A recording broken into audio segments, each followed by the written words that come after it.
Dear student, आज के lecture में हम जून 2012 के लीनियर अलजेब्रा के क्वेश्चंस करेंगे। देखो, let A B n cross n real matrix which of the following statement is true.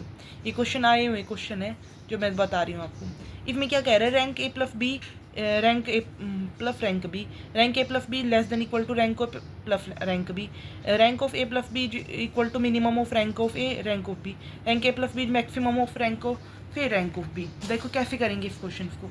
N 2 मान के चले, 2 क्रॉस 2 की मैट्रिक्स है, ठीक है। तो ए हमारे पास क्या है, ए हमने मान लिया 1 0 0 0 और बी हमने मान लिया 1 1 0 0। तो रैंक ऑफ ए कितना है 1 और रैंक ऑफ बी कितना है 2। अब देखो इन दोनों का सम किया, हमने सम किया तो कितना आया 1 1 2 और 1 0। तो rank of A plus B कितनी आई 2 आई। Rank of A plus B अगर 2 है तो रैंक ऑफ ए कितना है 1 और रैंक ऑफ बी कितना है 2।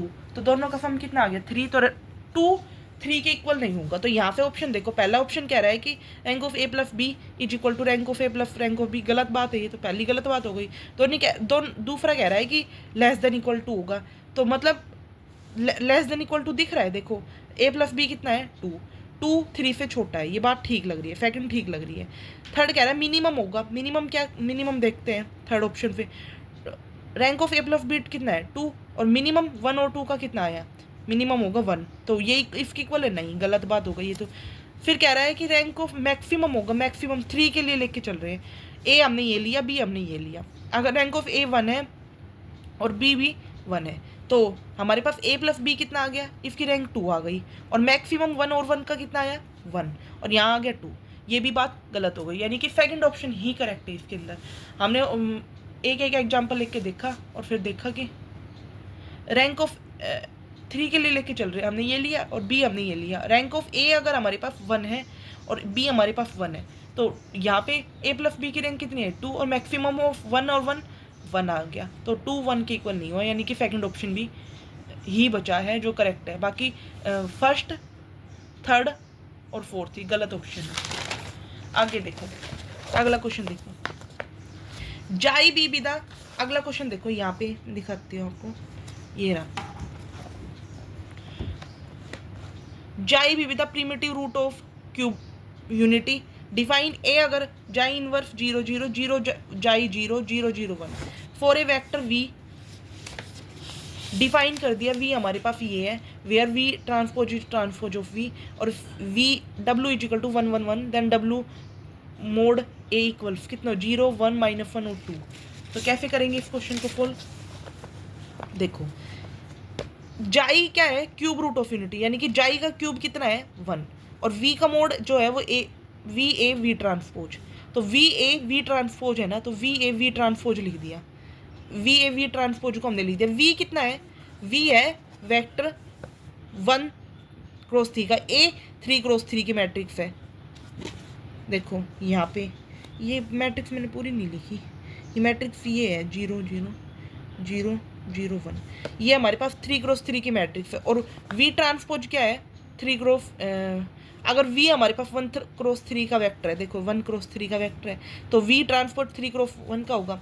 इसको हमने इकट्ठा करके लिखेंगे तो क्या लिखेंगे, ए वी ट्रांसपोज क्या आएगा 3 क्रॉस 1 और वी ट्रांसपोज क्या आएगा 1 क्रॉस 1 का, V A V transpose 1 cross 1 का आएगा। और ये किसके इक्वल है, वी ए के इक्वल है, वी ट्रांसपोज। देखो हमने क्या किया, डब्ल्यू ए को लिख दिया। जो अगर ये वी ए के इक्वल है तो डब्ल्यू ए को लिख सकते हैं। डब्ल्यू ए को क्या लिख सकते हैं, डब्ल्यू ट्रांसपोज। डब्ल्यू की वैल्यू क्या दे रखी 1 1 1।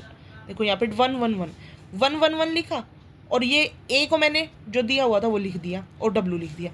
पहले इससे मल्टीप्लाई की, फिर इससे मल्टीप्लाई की तो ये आया डब्ल्यू जाई का स्क्वायर 1 और जाई, और इससे मल्टीप्लाई की तो ये आया जाई स्क्वायर प्लस 1 प्लस जाई है। तो ये सारी वैल्यू, जाई क्यूब किसका इक्वल है 1, तो 1 प्लस जाई स्क्वायर। अगर क्यूब रूट ऑफ यूनिटी है तो इसका मतलब ये हो गया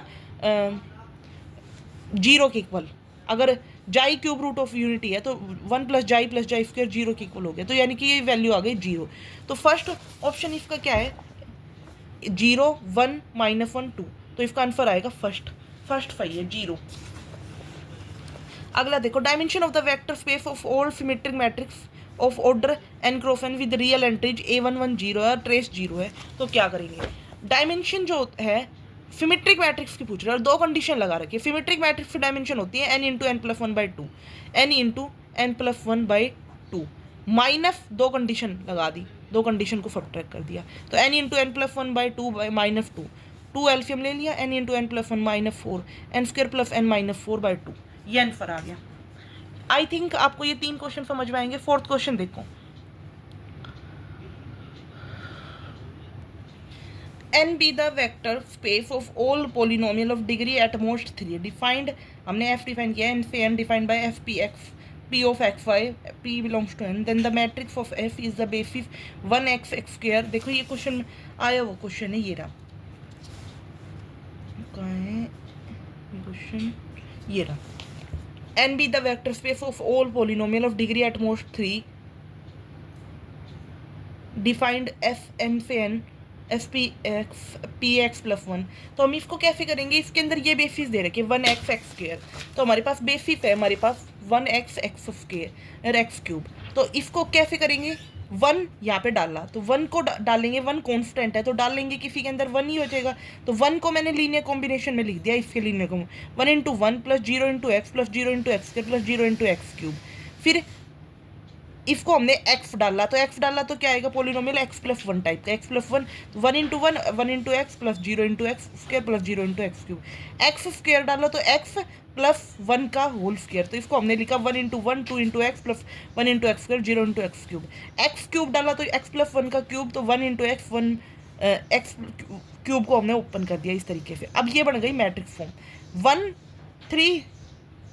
अब इसको हमने ऐसे फॉर्मेट में लगा दिया 1 1 1 1, ये सारे 1 1 1, 0 1 2 3, 0 1 2 3, 0 0 1 3, 0 0 1 3, 0 0 0 1, 0 0 0 1। सॉरी, अब देख लो इसमें से कौन सा ऑप्शन मैच कर रहा है। सेकंड ऑप्शन करेक्ट है। अगला क्वेश्चन देखो, कौन सी पॉजिटिव डेफिनेट है? बहुत आसान क्वेश्चन है, कुछ भी नहीं है, पॉजिटिव डेफिनेट पूछा है। विच of the following matrix for positive definite? Positive definite के लिए क्या होना चाहिए? देखो क्वेश्चन में दिखाती हूँ आपको,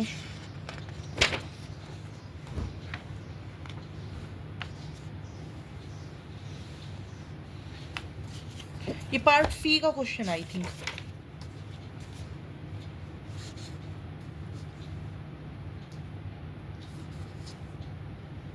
ये रहा पॉजिटिव डेफिनेट, कि कौन सी मैट्रिक्स इसमें से पॉजिटिव डेफिनेट है। पॉजिटिव डेफिनेट के लिए क्या कॉन्सेप्ट होता है? सारी आइगन वैल्यू पॉजिटिव होनी चाहिए, डिटर्मिनेंट पॉजिटिव होना चाहिए, all principal minor are positive. तो 1 2 1 2, ये मैं पहली मैट्रिक्स है 1 2 2 1 2 1 1 2, तो डिटर्मिनेंट निकाला तो हमने 3 आया, पॉजिटिव आया, ठीक है। फिर उसके बाद -2 और 2, तो ये भी पॉजिटिव है, तो पॉजिटिव डेफिनेट हो गई पहली मैट्रिक्स, ठीक है। दूसरी है 1 2 2 1, तो इसमें 1 -4, 3 आ गया, माइनस का 3, तो यानी कि इसका डिटरमिनेंट तो नेगेटिव आ गया, माइनस देखे तो पॉजिटिव है, बट डिटरमिनेंट नेगेटिव आ गया तो नहीं है पॉजिटिव डेफिनेट। 4 -1 15, माइनस पॉजिटिव है और आइगन वैल्यू भी माइनस इसके पॉजिटिव है, माइनस देखो पॉजिटिव है, और डिटरमिनेंट भी पॉजिटिव आ गया, और आइगन वैल्यू भी पॉजिटिव है। यहाँ से देखे तो 0 और 0 आइगन वैल्यू है, नहीं, डिटर्मिनेंट नेगेटिव है, माइनस जो है वो 0 0 है, तो डिटर्मिनेंट नेगेटिव आ गया, तो मतलब पॉजिटिव सेमी डेफिनेट नहीं है, यानी कि इसके ऑप्शन होगा फर्स्ट और थर्ड। आई थिंक आपको यहाँ तक समझ में आया होगा। आगे क्वेश्चन देखो, ये क्वेश्चन रहा अगला, नेक्स्ट क्वेश्चन देखो, ए कोई भी नॉन जीरो लीनियर ट्रांसफॉर्मेशन है on a real vector space V of dimension n. Let the subspace V naught is subset of V be the image of V under A. Let K be the dimension of V naught is less than and K n, and suppose that for some n lambda belongs to R, a square is equal to lambda a. Then lambda is equal to a, determinant of a is equal to lambda की power n. Lambda is the eigenvalue of a, और there is no non-trivial subspace v1 is subset of v such that कि ax is equal to 0 for x belongs to v1. देखो इसको कैसे करेंगे, इसमें क्या दे रखा है, सपोज कर लियो a note is subset of v, तो a note subset of v is the image of v, image of v ये दे रखा है अंडर a के अंडर। तो हमने क्या किया, k लेके चल रहे हैं डायमेंशन v नोट की जो कि लेस देन n है, इसने दे रखी है let k be the dimension of v naught. हमने अपनी तरफ से मान लिया कि अगर a 2 0 0 है, क्योंकि n से तो छोटी है डायमेंशन v नोट की, तो हमने a मान के चल रहे हैं कि 2 0 0 है। अगर a स्क्वायर हमारे पास 4 0 0 है तो हमने 2 बाहर ले लिया, 2 0 0 आ गया, तो a स्क्वायर कितना आ गया, 2a आ गया। अब a स्क्वायर 2a आ गया तो लैम्बडा a कितना आएगा, क्योंकि हम यूँ लिख सकते हैं ना a lambda is equal to lambda x लिखते हैं ना, तो लैम्बडा a स्क्वायर को हमने यहाँ लिख दिया lambda a is equal to 2 है, तो लैम्बडा की वैल्यू आ गई 2। तो यहाँ पे डिटर्मिनेंट जो है देखें तो इसका डिटर्मिनेंट देखना, इसका डिटर्मिनेंट कितना आएगा, a का डिटर्मिनेंट कितना आएगा, देखो a का डिटर्मिनेंट करेंगे तो 0 आएगा। 0 जो है वो पहला ऑप्शन से आते हैं हम ऑप्शन क्या कह रहा है कि लैम्बडा की वैल्यू 1/9, लैम्बडा की वैल्यू तो हमारी यहाँ की हमने कंपेयर की थी 2i, तो पहला ऑप्शन तो गलत हो गया। दूसरा कह रहा है लैम्बडा ऑफ a, लैम्बडा की पावर n, लैम्बडा की पावर n आया नहीं भाई, 2 की लैम्बडा आया हमारा 2 की पावर n, मतलब 2 की पावर 1 भी करे तो 2 आएगा, 2 की पावर 2 किया तो हमारे पास 4 आएगा, तो ये नहीं होगा। फिर कह रहा है lambda is only eigen value, नहीं भाई 0 आइगन वैल्यू भी बन रही है, लैम्बडा ही जरूरी नहीं है आइगन वैल्यू, क्योंकि लैम्बडा तो नॉन नेगेटिव नॉन जीरो है, और यहाँ पे कह रहा है कि लैम्बडा ही केवल आइगन वैल्यू है, लैम्बडा नहीं है भाई आइगन वैल्यू। फिर कह रहा है there is non trivial subspace v1 is subset of v such that ax is equal to 0 for x belongs to v। तो v नोट इज इमेज है, इमेज ऑफ a जो है वो v नोट है रेंज के equal, और dimension v ये हमारी स्टेटमेंट में दी हुई है, तो 0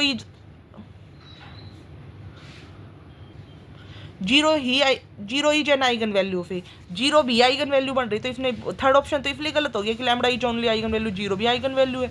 तो non trivial subspace such that ax is equal to 0 for x belongs to, rank nullity theorem लगाएंगे तो हमारे पास n जो है वो रैंक प्लस नलिटी हो गया, n जो है k plus n nullity of a, तो n ऑफ a के n माइनस के आ गया, तो डायमेंशन ऑफ a कितनी आ जाएगी n माइनस के, तो एक नॉन ट्रिवियल सबस्पेस मिल गया v1 सच दैट कि ax इज इक्वल टू 0 हो गया, जिसके लिए मतलब हमारे पास एक नॉन ट्रिवियल सबस्पेस मिल चुका है v1 जो कि सबसेट है v का सच दैट कि ax is equal to 0 for x belongs to v1।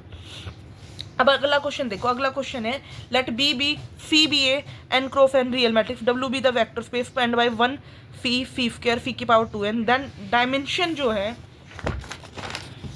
Of the vector space W is कितनी होगी 2n, n square at most 2n। देखो इसको कैसे करेंगे, कैरेक्टरिस्टिक्स पॉलिनोमियल लिख लिया हमने, लैम्बडा की power n, an minus 1, n minus 1, a note, ये पूरा एक कैरेक्टरिस्टिक्स इक्वेशन है। हमें पता है कि हर एक मैट्रिक्स जो है वो कैरेक्टरिस्टिक्स इक्वेशन को सेटिस्फाई करती है, और ये फी क्या है, रियल मैट्रिक्स है।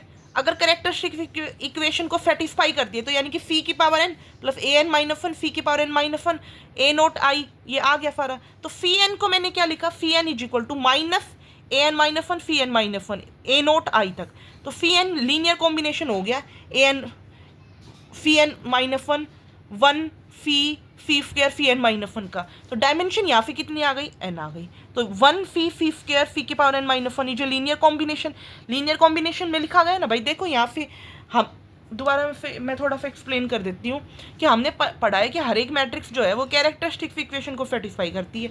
तो कैरेक्टरिस्टिक्स इक्वेशन हमारे पास ये है, तो फी कोई मैट्रिक्स है वो उसको सेटिस्फाई करेगी, फी की पावर n को हमने इस तरीके से लिख दिया भाई, फी की पावर n को इधर रखा बाकी सबको उधर ले गए, तो हम लिख सकते हैं। तो यानी कि फी की पावर n लीनियर कॉम्बिनेशन में लिखे गए 1 से लेके फी की पावर n माइनस 1 तक, तो यानी कि स्पैन करेगा 1 फी स्क्वायर फी की पावर n माइनस 1, तो इसके डायमेंशन कितनी हुई n, इसकी डायमेंशन n हुई तो ये li हो गया, तो इसकी डायमेंशन जो हो गई, अगर li नहीं होता तो ये डायमेंशन लेस देन n हो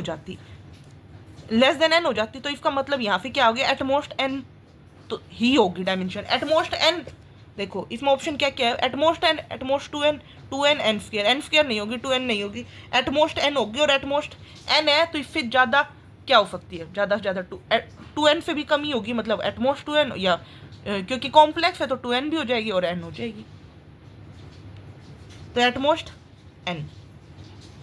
मैट्रिक्स तो सॉरी रियल है, अगर n है तो n 2n भी हो जाएगी, ये कॉम्प्लेक्स नहीं है, मैट्रिक्स रियल है, सॉरी ये वर्ड गलत हो गया यहाँ पे ध्यान रखना कि कॉम्प्लेक्स नहीं रियल है, तो एटमोस्ट n है तो 2n भी हो जाएगी, अधिक से अधिक n है तो 2n भी हो जाएगी।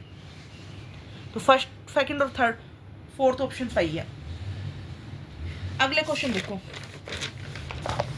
V1 V2 सब स्पेस है वेक्टर स्पेस का, तो कौन सा सब स्पेस सही है, इंटरसेक्शन सही है। हमने रिजल्ट पढ़ा है, इंटरसेक्शन यूनियन कब होता है सब स्पेस, जब V1 is contain in V2 और V2 is contain in V1, तो सेकंड ऑप्शन इनकरेक्ट हो गया, सिर्फ तभी सब स्पेस होता है जब एक दूसरे के अंदर कंटेनमेंट हो, इंटरसेक्शन हमेशा सब स्पेस होता है, और थर्ड V1 प्लस V2 भी सब स्पेस होता है, और ये सब स्पेस नहीं बनते, यानी कि फर्स्ट और थर्ड ऑप्शन ही सही है। आई थिंक आपको ये क्वेश्चन समझ में आएगा, इंटरसेक्शन सब स्पेस बनता है, सम सब स्पेस बनता है। अब अगला क्वेश्चन देखिए, अगला क्वेश्चन है N be a non zero 3x3 matrix with the property n square is equal to 0, which of the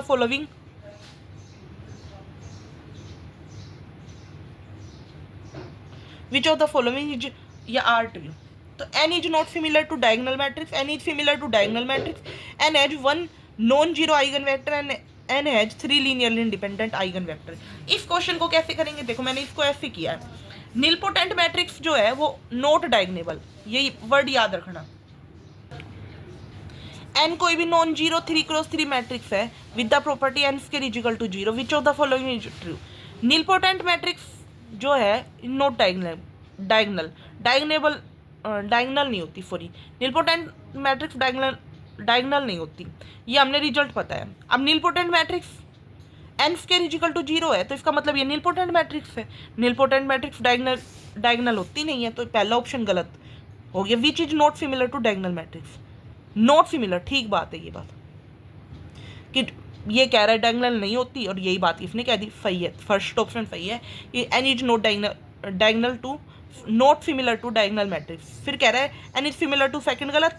अब n has 1 non zero eigenvector का हम कोई भी मैट्रिक्स लेके चलते हैं, 0 0 1 0 0 0 0 0 1 0 0 0, अगर हमने ये एक मैट्रिक्स ली और ये x1 x2 आइगन वेक्टर लिया, तो हमने इन दोनों की मल्टीप्लाई करेंगे, ax इक्वल टू 0 लेके चलेंगे, 0 0 1 0 0 0 0 0 0 x1 x2 x3 0 0 0, तो हम इसकी मल्टीप्लाई करेंगे तो क्या आएगा, x3 यहाँ पे हमारे पास 0 आ जाएगा, 0 0 से मल्टीप्लाई करेंगे x3 हमारे पास 0 आ जाएगा, और x1 x2 हमारे पास कोई भी आर्बिटेरी नंबर हो जाएगा, x1 x2 आर्बिटेरी हो जाएगा और x3 0 हो जाएगा। तो फर्स्ट फिर ये कह रहा है कि n हैज 1 नॉन जीरो, एक तो मिल ही गया, x3 तो मिल ही गया, और तो मिले ना मिले कोई फर्क नहीं पड़ता, मान लो x2 भी हो गया 0, तो क्या फर्क पड़ता है, एक ही नॉन जीरो मिला तो क्या फर्क पड़ता है, x1 x2 आर्बिटेरी हो गया, और यहाँ पे हमारे पास एक नॉन जीरो मिलना था, एक नॉन जीरो मिल चुका है, तो इसने 1 नॉन जीरो पूछा है, ठीक है 1 नॉन जीरो है। x1 x2 आर्बिटेरी पूछा है, तो x1 x2 में से एक आर्बिटेरी कोई भी नॉन जीरो नंबर हो जाएगा, बाकी तो जीरो हो ही गए, तो यानी कि x has non zero eigen vector, ये बात ठीक है, और n has 3 linearly independent eigen vector, ये बात गलत हो गई, 3 लीनियरली इंडिपेंडेंट नहीं होंगे। तो आई थिंक आपको यहाँ तक समझ में आया होगा। Thank you for watching my video, if you like my video then subscribe my YouTube channel.